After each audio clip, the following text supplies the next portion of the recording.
تو ہمارے رویے، ہماری غیبتیں، ہمارا انداز بعض اوقات اتنا کمزور ہوتا ہے کہ وہ سمجھ ہی نہیں پاتے کہ بھلا ہم کیا کہہ رہے ہیں. تو ذرا کسی کے بارے میں بات کرتے وقت، غیبت کرتے وقت تھوڑا سا نا سوچ لینا چاہیے، تھوڑا غور کرتی کہ مزدور کو فخر ہونے لگا کہ میں مزدوری نہیں کر رہا، میں تو بڑا عظیم آدمی ہوں. ہر شخص کے بارے میں جو حضور کی تعلیم، آپ یقین کریں ہماری جتنی بھی زندگی میں، ہمارے ذہنوں میں، ہمارے مزاجوں میں، ہماری طبیعتوں میں جتنا بھی اضطراب پیدا ہوتا ہے، جتنی بھی بے چینی پیدا ہوتی ہے، کسی جگہ کسی مقام پر اگر کوئی الجھاؤ پیدا ہوتا ہے تو ان سارے سوالوں کے جواب اللہ کے رسول نے ارشاد فرمائے. ہم چونکہ کتاب و سنت کی تعلیمات کے معاملے میں بہت گہرا اترتے ہی نہیں، زیادہ توجہ ہی نہیں کرتے، انہماک کے ساتھ ان چیزوں کو لیتے نہیں، ورنہ ایک ایک پہلو پر حضور نے تعلیمات بیان فرمائی. اور پھر اس کے ساتھ ساتھ جو کمال ہے وہ یہ ہے کہ محبوب کریم نے صرف کتاب کی تعلیم نہیں دی، حکمت بھی سکھائی. دانائی بڑی نعمت ہے، حکمت بڑی سعادت ہے. اور نبی پاک صلی اللہ تعالی علیہ وسلم حکمت کی تعلیم ارشاد فرمانے والے. ہمارے ہاں نہ جلد بازی، بے چینی، بے قراری اور فیمس ہونے کا شوق اور آگے بڑھنے کا شوق کے اندر طرح طرح کی انسان کی اچھلتی اور مچلتی خواہشات یہ اسے حکمت سے دور کر دیتی. نبی پاک صلی اللہ تعالی علیہ وسلم نے ہمیں جو حکمت عطا کی ہے نا، وہ انسان کو بردبار کر دیتی ہے، اس کی زندگی میں ٹھہراؤ آ جاتا ہے. وہ جس مقام پہ بھی ہوتا ہے وہ اپنے آپ کو اللہ تبارک و تعالیٰ کی خاص رحمت میں شمار کرتا ہے. اسے ایک خاص قسم کا اطمینان قلبی اور انشراح صدر نصیب ہوتا ہے. دیکھیں ایک ہی کام ہے، اسے بے چین ہو کے کر لیا جائے پھر بھی اس نے ہو جانا ہے، بے چین ہو کے کر لیا جائے، پریشان ہو کے کر لیا جائے، الجھ کے کر لیا جائے اور اکتا کے کر لیا جائے تو کام پھر بھی ہو جاتا ہے. لیکن وہی کام اگر سکون سے کر لیا جائے، ٹھنڈک سے کر لیا جائے، ذرا مسکرا کے کر لیا جائے، ذرا بردباری سے کر لیا جائے تو اس کا نتیجہ یہ نکلتا ہے کہ انسان نہ سکون میں رہتا ہے. ہمارے ہاں چونکہ دانائی نہیں ہوتی تو جو بالکل صحیح چیز ہوتی ہے نا، اس کا بھی ہم ایسا الٹ مطلب بیان کرتے ہیں، ایسا انفرادی مطلب بیان کرتے ہیں کہ وہ صحیح بات بھی بعض اوقات نہ غلط ہو جاتی. آپ صحیح بات بھی کریں، وہ کچھ لوگ کہتے ہیں جی میں اس لیے کڑوا ہوں کہ میں سچ بولتا ہوں. تو میں نے کہا ایسی بات نہیں ہے، دنیا میں سب سے زیادہ سچ نبی کریم نے بولا ہے، میٹھا کر کے بولا ہے کہ دل نہیں روح تک اتر گیا ہے. عزیز دوستو، ایک بادشاہ نے نا خواب دیکھ لیا تھا.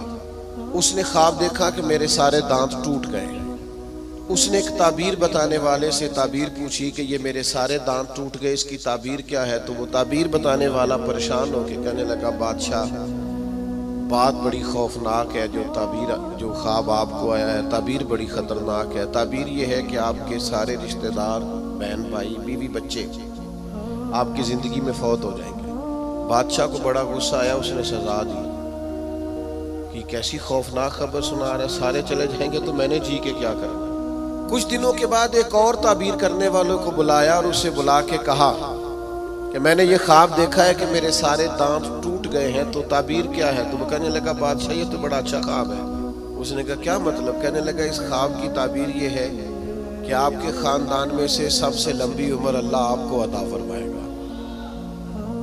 بادشاہ نے اس بندے کو انعام دیا، تحائف دیے اور بار بار آنے کی دعوت دی. میرا خیال ہے تعبیر ایک ہی نہیں بتائی دونوں نے، لیکن بات اگرچہ بے سلیقہ ہو کلیم، پر بات کرنے کو سلیقہ چاہیے. ہم نہ اپنے بچوں کو اس طرح سمجھاتے ہیں کہ وہ بچے بجائے سمجھنے کے ناراض ہو جاتے ہیں. ہمارا سمجھانے کا انداز بعض اوقات الا ماشاءاللہ توہین آمیز ہوتا ہے. ہمارا بعض اوقات بعض لوگوں سے ملنا، بعض لوگوں کے ساتھ ربط رکھنا، اس میں خوبصورتی نہیں ہوتی. دانائی، تدبر، حکمت، معاملہ فہمی، یہ ایک بڑا ضروری کام، داری والا کام. نبی پاک صلی اللہ تعالی علیہ وسلم نے ہمیں حکمت سکھائی ہے، دانائی سکھائی. پتہ ہے مسائل کب ہوتے ہیں؟ جب ہم انہیں ذہن پہ سوار کر لیتے ہیں، اور جب پریشانی کو ذہن پہ سوار نہ کیا جائے پھر پریشانی نہیں رہتی، پھر بندہ آسانی سے اس پریشانی سے گزر جاتا ہے۔ بڑے تدبر کے ساتھ روزمرہ کے معاملات کو ڈیل کریں۔ میرے پاس ایک دوست اپنے بچے کو لے کے آئے کہ حضرت اس کو دم کر دیں، اور ساتھ انہوں نے کہنا شروع کیا باقی تو اس کے بہن بھائی بڑے اچھے تھے، یہ ضدی بھی بہت ہے اور اڑ بھی بڑی جلدی جاتا ہے، اور اس کے مزاج میں تلخی بھی بہت زیادہ ہے، اور اس کی طبیعت کے اندر سختی۔ دو چار باتیں انہوں نے کی تو میں نے کہا کہ آپ تو اس کے والد ہیں، اگر آپ یہ لب و لہجہ اس کے بارے میں بیان کریں گے یہ تو سارے خاندان سے کٹ جائے گا۔ آپ کو تو ایسا کرنا چاہیے تھا کہ اگر آپ اسے سمجھاتے بھی تو اس طرح سمجھاتے کہ اسے پتہ ہی نہ چلتا مجھے کوئی سمجھا رہا ہے۔ آپ اس کو ضدی کہہ رہے ہیں، اس کا تو ذہن بن جائے گا میں تو واقعی ضدی ہوں، طبیعت بن جائے گی، ذہن اس کا الجھ جائے گا۔ حکمت کے ساتھ اپنے مخالف کو بھی کبھی ڈیل کرے نا، آپ کی توجہ ہے میری بات پر؟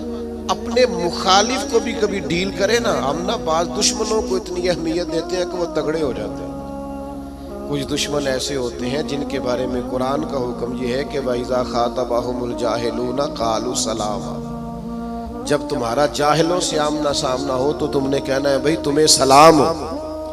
ہر آدمی سے الجھیں گے نہیں، ہر ایک سے بحث نہیں کریں گے، ہر ایک کے بارے میں یہ ذہن نہیں بنائیں گے کہ یہ بھی میرا دشمن ہے یہ بھی میرا مخالف۔ اتنی جلدی اپنے ذہن کے اندر تناؤ نہیں پیدا کریں گے۔ ایک صحابی آئے حضور کی خدمت میں، مشکاۃ شریف میں حدیث موجود ہے، عرض کیا یا رسول اللہ صلی اللہ تعالی علیہ وسلم، کفار آپ کا نام بگاڑ کے لینے لگے ہیں، معاذ اللہ ثم معاذ اللہ۔ وہ کہتے ہیں اگر ہم نے محمد مان لیا تو محمد کا معنی تو وہ ہے جس کی تعریف کی جائے بار بار، اب وہ نام بگاڑ کے معاذ اللہ آپ کو برا بھلا کہتے ہیں۔ تو وہ صحابی آئے تھے اور انہوں نے بڑی خوفناک طریقے سے بات سنائی، پر پتہ ہے حضور نے کیا فرمایا؟ فرمایا پتہ نہیں وہ کس کو گالیاں دے رہے ہیں، پتہ نہیں وہ کس کا نام بگاڑ رہے ہیں، مجھے تو اللہ نے محمد بنایا ہے۔ اپنے دشمن کو بھی آپ حکمت سے ڈیل کریں گے، آپ دیکھیں گے کہ آپ کو اس کو اتنا توانا نہیں کر دینا کہ وہ بعد میں زیادہ بڑا مسئلہ بن جائے۔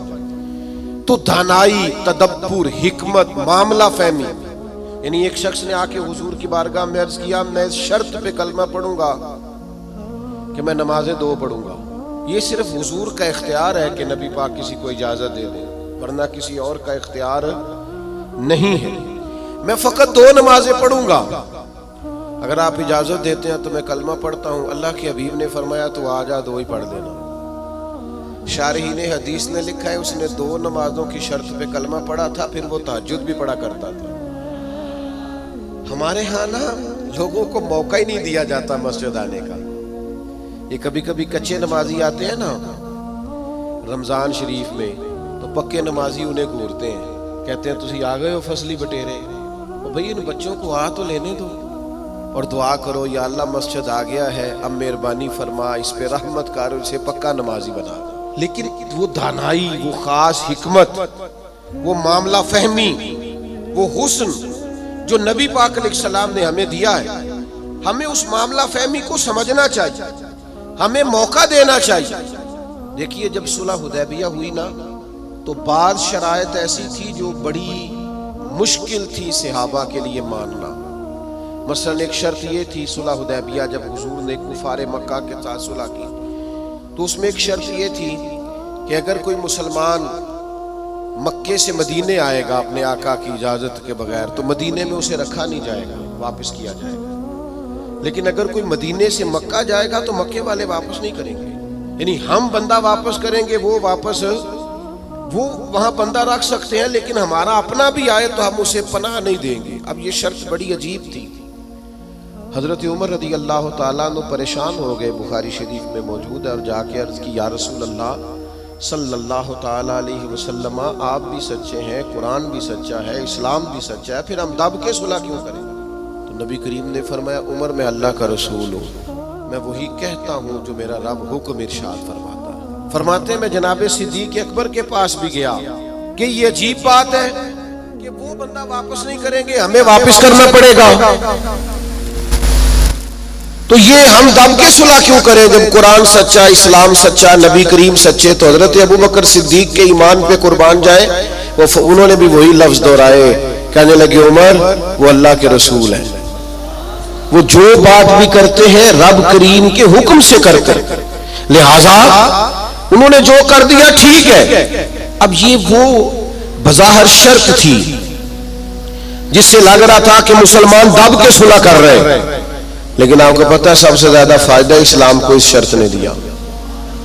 وہ جو مجاہدین اسلام مکہ مکرمہ سے ہجرت کر کے مدینہ طیبہ آتے، انہیں پتا تھا کہ حضور علیہ السلام ہمیں نہیں رکھیں گے، حضرت ابو البصیر ہو اور اس طرح کے کچھ اور صحابہ، یہ جب مدینہ طیبہ آئے اور حضور نے واپس کیا تو انہوں نے ایک تیسرے مقام پہ ڈیرا لگایا، وہاں سارے مجاہدین آہستہ آہستہ اکٹھے ہونے لگے۔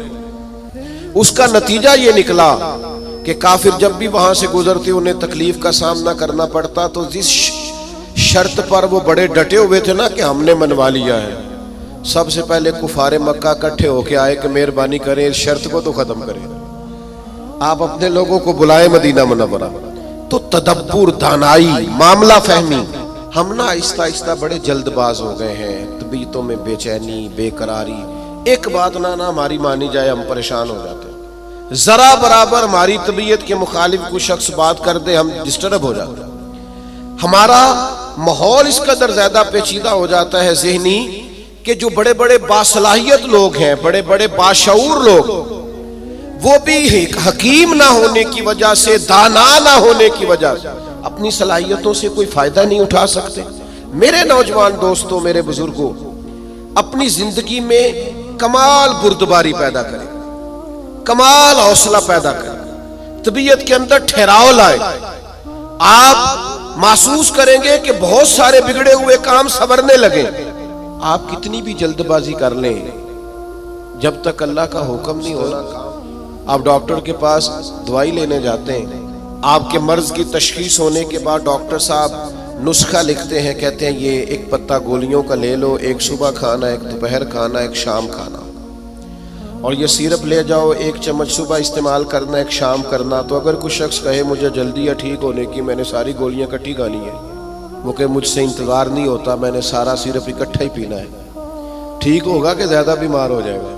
وہ گولیاں، وہ دوائی ہے شفا کے لیے، لیکن اگر آپ اس دانائی کے طریقے کے مطابق استعمال نہیں نہ کریں گے جو استعمال کرنے کا طریقہ ہے، تو اس کا اثر غلط ہونے لگے گا۔ ہمارے مزاج کا جو الجھاؤ ہوتا ہے اور طبیعت کی جو جلد بازی ہوتی ہے، اور یہ جو بار بار جن لوگوں کو غصہ آتا ہے اور جو بار بار جبر میں آ جاتا ہے، بار بار ٹھنڈے ہو جاتے ہیں، تانے شانے کبھی مل جائیں تو سن لینے چاہیے، کیا رہ گیا، تانوں کا بھی تو مزہ ہے نا، یہ مزہ لیں، یہ سرور حاصل کریں۔ میں کالج میں پڑھتا تھا تو جو میرا دوست سب سے زیادہ مجھے تنگ کرتا تھا نا، مولوی کہہ سب سے زیادہ، پھر ایک دن اسی کا مجھے فون آیا کہ یار کدھرے میل تیرے نہ تصویر کھجانی ہے، انج بھی سجن واہ واہ تے انج بھی سجن واہ واہ۔ تو ایک دوست مجھے کہنے لگے میں نے میلاد کی جھنڈیاں اور لائٹیں لگائی ہیں تو مجھے دو بندے بڑے تانے دیتے ہیں۔ میں کہ بس دو، یعنی حضور کے نام پہ تانا کھانا اور دو سے ہی پریشان ہو گیا، یہ 200 بھی ہو تو اس کا مزہ لینا چاہیے۔ جے کر یار دے نام دا ملے میڑا، انہوں چولی پا لئیے پنجے سٹیے نا، تو جے کر یار دے نام دی ملے سولی، پھر چوٹا چوٹ لئیے پیشانٹیے نا۔ اگر کبھی یہ تانا ملتا ہے تو اس کا مزہ لیں، آپ اس خوبصورتی کو انجوائے کریں، لیکن آپ پریشان ہو گئے ہو فلانے نے 2 بار نہ کر دی، اچھا کیا نہ کر دی، آپ کو سنبھلنے کا موقع ملے گا۔ وہ جی سارے میرا ساتھ چھوڑ گئے تو ٹھیک کیا سب نے، آپ مضبوط ہو جائیں گے جب سارے ساتھ چھوڑ جائیں گے۔ جب سارے ہٹ جاتے ہیں تو انسان کو سنبھلنے کا موقع ملتا ہے۔ جب تک ہم دانائی کے ساتھ، حکمت کے ساتھ معاملات کو نہیں لے کے چلیں گے، آپ اپنے بچوں کی پرورش کریں تو وہ طریقہ جو حضور نے ہمیں حکمت سکھائی، آپ اپنے بزرگوں کی خدمت کریں تو وہ طریقہ جو نبی پاک نے ہمیں سکھایا، آپ رشتہ داروں کے ساتھ لین دین کریں، معاملہ کریں، تجارت کریں تو وہ طریقہ اختیار کریں جو حضور نے ہمیں سکھایا۔ آپ اپنی طبیعت کے اندر ایک عجیب سا سکون محسوس کریں، فیصلے اس طرح کے کریں کہ تھوڑا سوچ سمجھ کر، جذباتی فیصلے کبھی نہ کریں۔ حضور کے اعلان نبوت سے پہلے جب دوبارہ بیت اللہ شریف کی تعمیر کی تھی نا اہل قریش نے، اب چونکہ وہ تھے تو سارے آپس میں، پر ہر قبیلہ ایک دوسرے سے لڑتا بہت تھا، تو ہر بات میں لڑ پڑتے تھے، میں نے آگے جانا ہے، میں نے آگے جانا ہے، تو وہ سارے قبیلے شامل تھے۔ اب جب بیت اللہ شریف کی نئی تعمیر ہو گئی تو حجر اسود نصب کرنا تھا، اس پہ جھگڑا ہو گیا، ایک قبیلہ کہتا ہے میں نے نصب کرنا ہے، دوسرا کہتا ہے میں نے نصب کرنا ہے، تیسرا کہتا ہے میں نے کرنا ہے، اور کچھ تو ایسے تھے جنہوں نے پیالے میں خون ڈال کے بیچ میں ہاتھ رکھ کے قسمیں بھی اٹھا لی کہ اگر ہم نہیں کریں گے تو کرنے بھی نہیں دیں گے، فساد ہوگا۔ پھر طے ہوا کہ جو صبح سب سے پہلے حرم کعبہ میں داخل ہوگا اس سے فیصلہ کرائیں گے۔ کمال کی بات یہ کہ سب سے پہلے حرم کعبہ میں رسول رحمت تشریف لائے، اسیر دشمن کی چاہ میں بھی، مخالفوں کی نگاہ میں بھی، امی ہے، صادق ہے، معتبر ہے، میرا پیمبر عظیم تر ہے۔ انہوں نے کہا یہ تو صادق اور امین آ گئے، انہوں نے کہا جی یہ ہمارا فیصلہ کر دیں کہ حجر اسود کس قبیلے نے نصب کرنا ہے۔ تو نبی کریم علیہ السلام نے فرمایا کر دیتے ہیں نا۔ سرکار نے چادر بچھائی، حجر اسود اس میں رکھا، فرمایا سارے قبیلے ایک ایک کونا پکڑ لو، ایک ایک کونا پکڑ لیا۔ جب حجر اسود کے قریب گئے تو محبوب نے وہاں سے اٹھا کے حجر اسود والی جگہ پہ رکھا۔ اب چاروں طرف دیکھا تو سب کو یوں ہی لگ رہا تھا میں اٹھا کے لایا ہوں، میں اٹھا کے لایا، میں اٹھا۔ ہم تو اپنے بچوں کے بیچ لڑائی کرا دیتے ہیں یہ کہہ کے کہ اے میرا پتر زیادہ لے کے۔ ہم تو اپنے گھر کے اندر فساد، ناراض نہ ہوئیے گا مجھ سے، ہم فساد ڈلوا دیتے ہیں، یہ بندہ ٹھیک ہے۔ او خدا کے بندے، سارے بیٹے ساری اولاد ہی برابر کی، کسی نے پیسے زیادہ کما لیے، کسی نے کم کما لیے، لیکن اپنا گھر نہ تباہ کریں۔ آپ دانائی کے ساتھ، حکمت کے ساتھ، تدبر۔ میں چھٹی کا دن تھا، مدرسے کی سیڑھیاں چڑھ کے اندر داخل ہوا تو بچے آپس میں کھیل رہے تھے اور ہلکی پھلکی شرارتیں بھی کر رہے تھے۔ مجھے بڑا ضروری کام تھا پر میں انہی پیروں پہ واپس آ گیا، تو مجھے پوچھنے لگے کہ جناب آپ گئے نہیں؟ میں نے کہا بچے کھیل رہے تھے، اب میری طرف دیکھتے تو ان کا کھیل خراب ہو جاتا۔ تو بھئی اب وہ بیچارے ہفتہ بھر پڑھتے ہیں تو انہیں کچھ کھیلنا بھی تو ہے نا۔ تو آپ تھوڑا موقع دیں، ہر معاملے میں ہر جگہ جذباتیت کا شکار ہو جانا، الجھ جانا، غصہ کرنا۔ حضور علیہ السلام نے اسے پہلوان کہا ہے جو اپنے آپ پہ کنٹرول رکھے۔ فرمایا وہ پہلوان ہے جسے اپنے غصے پر کنٹرول ہو، اپنے آپ کو سنبھالے سارا کچھ ٹھیک ہو جائے گا، اپنے جذبات کو سنبھالے سارا کچھ ٹھیک ہو جائے گا۔ یعنی آپ بلا وجہ کسی کے بارے میں کہہ رہے ہیں کہ وہ بڑا ہو گیا ہے، وہ مشہور ہو گیا ہے، وہ اب آگے نکل گیا ہے، وہ میری بات نہیں سنتا، ایسا نہیں ہے۔ کچھ تو مجبوریاں رہی ہوں گی، یوں ہی کوئی بے وفا نہیں ہوتا۔ آپ تھوڑا سا نا موقع دیں، آپ چیزوں کو سمجھیں اور تھوڑا نا اپنے اوپر توجہ دیں کہ میں نے اپنے آپ کو کنٹرول میں رکھنا ہے، میں نے اپنے آپ کو سمجھانا ہے۔ بڑے بڑے مہنگے مہنگے ہوٹلوں میں لوگ جاتے ہیں اور دوسروں کو جاتا دیکھ کر پریشان بھی ہوتے ہیں۔ مجھ سے ایک دوست نے پوچھا آپ نے بڑی جگہ دیکھی، مزہ کہاں آیا؟ میں نے کہا وہ جب اماں نہیں ہانڈی پکاتی تھی اور کہتی تھی کہ کھانا لے کے آیا نہیں جاتا، یہ بیٹھنے کے لیے کوئی چیز لے لے اور یہاں میرے قریب ہی آ جا، اور پھر وہ سالن دیتی دفعہ یہ بھی کہتی تھی اکو باری ملنا ہی دوبارہ نہ منگی۔ ہے وہ دنیا کے کسی 5 سٹار ہوٹل میں میسر آتا، آپ جس حال میں ہیں اس میں راضی رہیں، اپنے کلچر سے، اپنی تہذیب سے، اپنے آپ سے پیار کریں۔ بھئی جس کو اللہ، وہ جی میرا کوئی رشتہ دار نہیں، جس کو اللہ نے تیرا چاچا بنایا تو کیسے انکار کرتا ہے؟ جس کو اللہ نے تیرا ماموں بنایا تو کیسے انکار کرتا ہے؟ جس خاندان کو اللہ نے تیرا خاندان بنایا، رب نے بنایا، یہ تیری مرضی۔ اللہ نے جہاں جہاں پیدا کیا، الجھے نہیں، پریشان نہ ہو، اپنے آپ کو تکلیف میں نہ ڈالیں، بڑی سمجھداری کے ساتھ۔ پتہ ہے آپ کو لوگ جب لوگوں کو پریشان کرتے ہیں تو پریشان کر دیتے ہیں، چڑھا چڑھا کے پاگل کر دیتے ہیں۔ وہ لکھا ہے شیخ نے کہ ایک تاجر کی دکان بڑی اچھی چلتی تھی تو باقی تاجروں نے سوچا کہ اسے کسی طریقے سے بیوقوف کر دیا جائے، معاذ اللہ استغفر اللہ، سازش کی۔ وہ صبح صبح جب دکان کھولنے کے لیے آیا تو اس نے سفید امامہ پہنا ہوا تھا اور اس نے نیلے رنگ کا سوٹ پہنا ہوا تھا۔ تو پہلا تاجر ہی اسے دیکھ کے کہنے لگا ماشاءاللہ، سفید لباس پر آپ کا یہ کالے رنگ کا امامہ کتنا پیارا لگ رہا ہے۔ اس نے کہا پاگل ہو گئے ہو، میرا تو یہ سفید رنگ کا ہے۔ تیسرا بھی ملا تو اس نے کہا کالے رنگ کا امامہ کیسے لگ رہا ہے؟ اس نے یہاں سے آگے کر کے دیکھا کہ تو وائٹ ہے. پھر اس نے کہا چوتھے نے کہا، پانچویں نے کہا، تو بندہ ذہنی طور پہ الجھ گیا. اتنا الجھا کہ سارا دن دکانداری نہ ہو سکی، بلکہ بعض نے لکھا کہ اس طرح کے لوگ تو دیوانے ہو جاتے ہیں. تب وہ ایک سیانے بندے کے پاس گیا. اس نے کہا کہ جناب میں ذہنی طور پہ پریشان ہوں، گاہکوں سے بھی لڑتا ہوں، آزمائش بڑی ہو گئی ہے، مسئلہ کیا ہے؟ تو انہوں نے کہا اصل میں تو نے مخالفوں کی باتیں توجہ سے سننی شروع کر دی.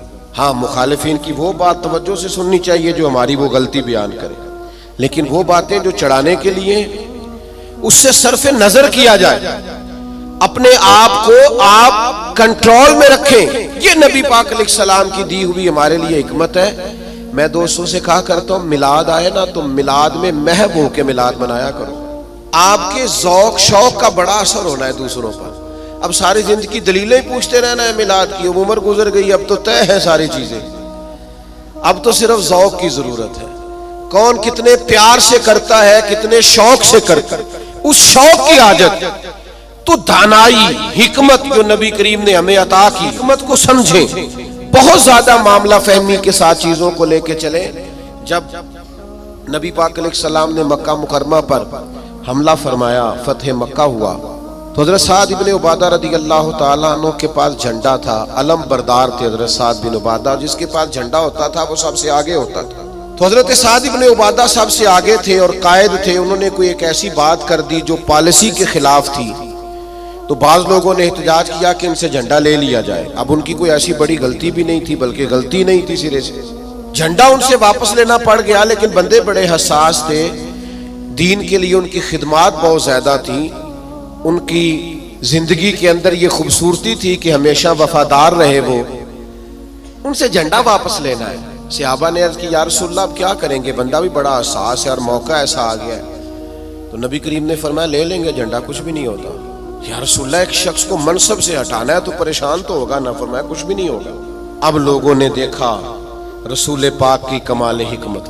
اب لوگوں نے دیکھا وہ میلاد والے محبوب کی دانائی، وہ تدبر، وہ کمال، وہ فراست، وہ علم، وہ بردباری، وہ چیزوں کو پوری گہرائی سے لینا.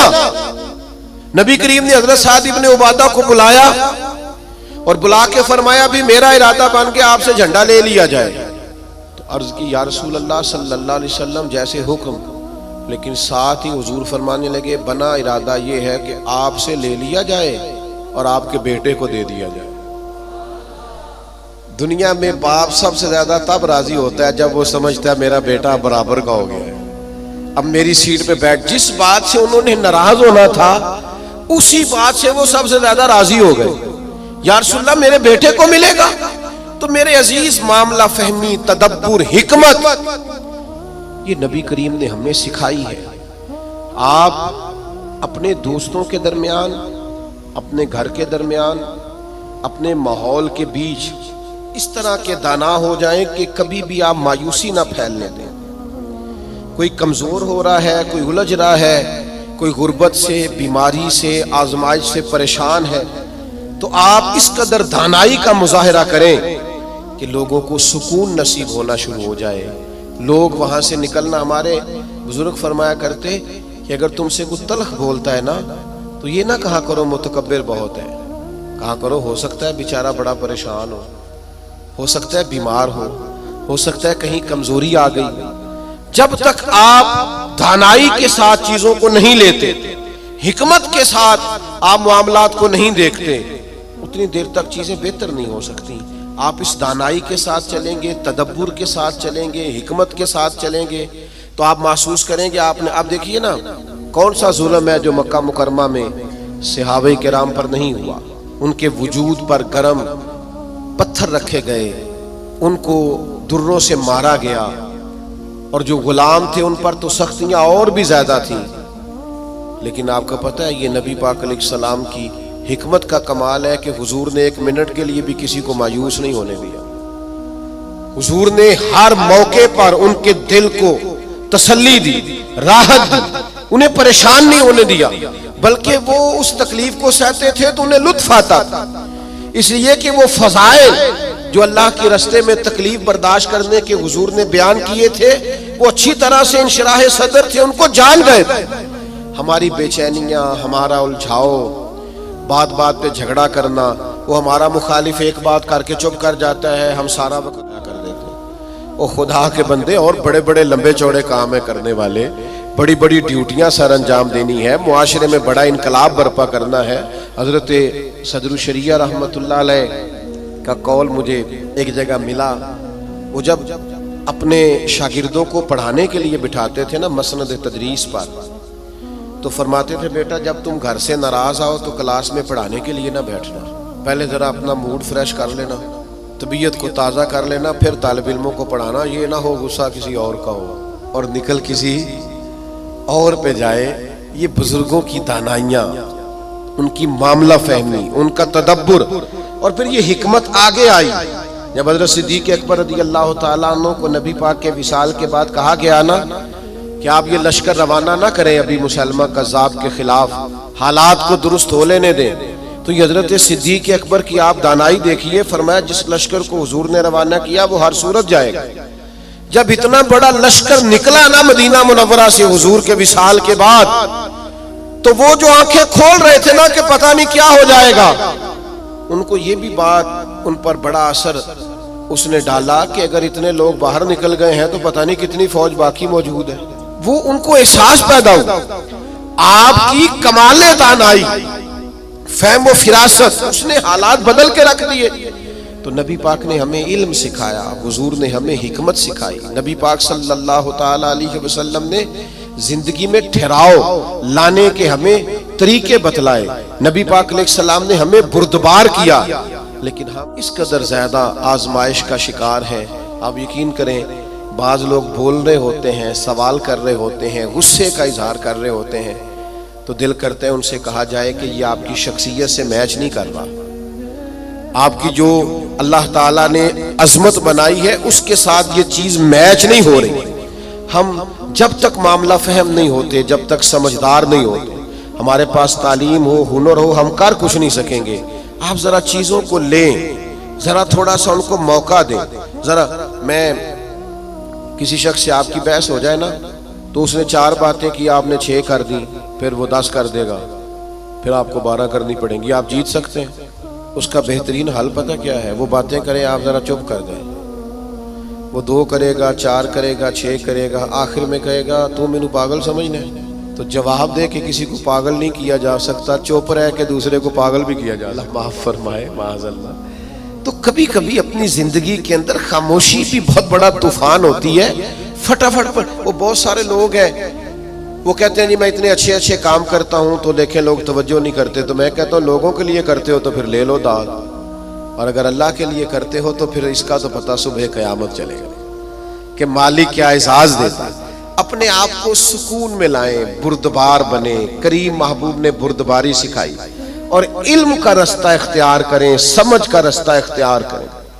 آپ جب تک راہ علم پر نہیں چلتے، ایک ایک بات کو سیکھنا شروع نہیں کرتے، اتنی دیر تک آپ کو آسانی نہیں ملے گی۔ ایک میری آپ سے گزارش ہے بات سمیٹنے سے پہلے، پورا مہینہ میلاد پاک کا درود پڑھ کے گزاریں۔ موبائل رکھے ہوئے نا آپ سب نے ماشاءاللہ، ایک ایک تسبیح بھی ساتھ رکھ لیں۔